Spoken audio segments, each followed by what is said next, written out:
তোমার জীবনের সবচেয়ে বড় শক্তি কি ছিল?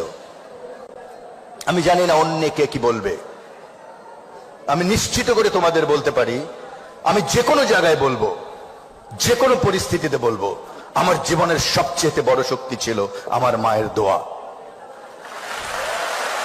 তোমাদের কাছে আজকে এটা ইমোশনাল কথা মনে হতে পারে, কিন্তু জীবনে যখন আমার জায়গায় আসবে অথবা আমাদের জায়গায় আসবে, তখন দেখবে ওটা কি শক্তি। আমি দুটো গল্প বলবো আজকে এখানে, একটি আমার মায়ের গল্প আর একটি অন্য একটি মায়ের গল্প। আমার মার কোনো কিছু হলে আমি বলতাম, পায়ের নিচে শুয়ে বলতাম, আমার গায়ের উপর একটা পা রাখো তো, আর আমাকে একটা ফু দাও। তো আমার জীবন এখনো ফুয়ের মধ্যেই চলছে।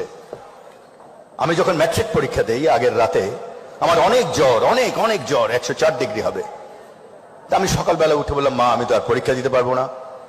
আমার মা আর 10টা মায়ের মতো খুব শিক্ষিত নন,